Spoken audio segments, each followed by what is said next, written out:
Super কাপের group champion হয়ে গেল ইস্ট বেঙ্গল। মোহনবাগান সুপার জায়েন্ট চিরপ্রতিদ্বন্দ্বী দলের বিরুদ্ধে ম্যাচ ড্র, গোল ডিফারেন্স ভালো থাকার জন্য গ্রুপ এ চ্যাম্পিয়ন হয়ে সেমিফাইনালের টিকিট কনফার্ম করে নিল ইস্ট বেঙ্গল। আজকের ডার্বি ম্যাচটা কিন্তু মনে রাখার মতন ম্যাচ, মনে থাকবে এই ম্যাচটা বহুদিন, কারণ এই রকম লেভেলের ডার্বি সত্যি আমরা খুব কম দেখেছি। আমরা যেরকম আলোচনা করছিলাম যে ডার্বি ম্যাচ যদি ড্র হয় তাহলে কিন্তু অবশ্যই ইস্ট বেঙ্গল কোয়ালিফাই করে যাবে সেমিফাইনালে।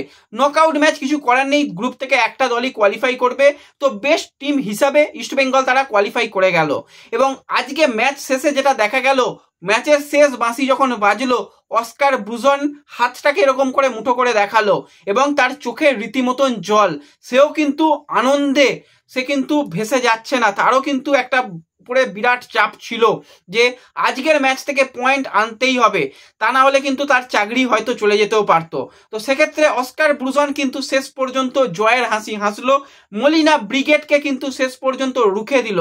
আজকে অনফিল্ড পারফরমেন্স ইস্টবেঙ্গলের অ্যাটাক বলো, ইস্টবেঙ্গলের ডিফেন্স বলো, নো ডাউট ভালো। একটা সময় যখন সল উঠে যাচ্ছিল রীতিমতন চিন্তা লাগছিল আর 5টা মিনিট সল কন্টিনিউ করে দিতে পারতো, কারণ সল যেভাবে মাঝমাঠে আজকে বল হোল্ড করে খেলেছে, আউটস্ট্যান্ডিং। সেই জায়গা থেকে আজকে ইস্ট বেঙ্গল শেষ পর্যন্ত জয়ের হাসিটা হাসলো। হ্যাঁ, ম্যাচ জয় হয়নি, ডার্বির সবশেষে ডার্বি ড্র হলো, কিন্তু শেষ পর্যন্ত ইস্ট বেঙ্গল তারা গ্রুপ চ্যাম্পিয়ন। আমরা নজর রেখেছিলাম ডেম্পো চেন্নাই ম্যাচেও কি হয়, যাই হোক সে ম্যাচ কিছু হয়নি। তো সেক্ষেত্রে ইস্ট বেঙ্গল তারা কিন্তু গ্রুপের সব থেকে সেরা দল হিসাবে নির্বাচিত, তারা কিন্তু সেমিফাইনালের টিকিট কনফার্ম করে নিল। আজকে ম্যাচ তো দুর্দান্ত হয়েছে। যদি ম্যাচ নিয়ে কথা বলো, ম্যাচ রিভিউ রাতের দিকে আসছে, রিয়াকশন নিয়ে আজকে কথা বলতে হবে। আজকে প্লেয়ারদের মধ্যে একটা পজিটিভ এনার্জি আমরা দেখতে পেয়েছিলাম।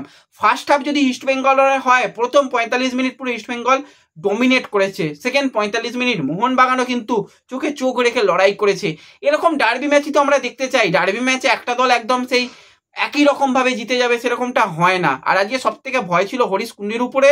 যাই হোক, হরিশ কুন্ডু মোটামুটি আমি বলবো আর 5টা ডার্বি ম্যাচের থেকে আজকের ডার্বি ম্যাচটা একটু তুলনামূলক ভালো খেলিয়েছে। দুটো দলের ক্ষেত্রেই কিন্তু বেশ কিছু প্লেয়ারকে কার্ড দেখানো হয়েছে, ইস্ট বেঙ্গলের ক্ষেত্রে একটু বেশি কার্ড দেখানো হয়েছে, ঠিক আছে, কিন্তু বলবো ঠিকঠাক হয়েছে। তো যাই হোক, আরও একবার বলে রাখছি, গ্রুপ চ্যাম্পিয়ন হয়েছে ইস্ট বেঙ্গল, গ্রুপ চ্যাম্পিয়ন হয়ে সেমিফাইনালের টিকিট কনফার্ম করে নিল। তো এই আপডেটটা সকল বন্ধুদের সঙ্গে শেয়ার করবে তো, আর যারা নতুন এসেছো অবশ্যই সাবস্ক্রাইব করে নিও, আর সকলে লাইক করে অন্তত 5000 লাইক তো কমপ্লিট করে দিও। তো দেখা হবে পরবর্তী ম্যাচ রিভিউ নিয়ে, ততক্ষণের জন্য টাটা।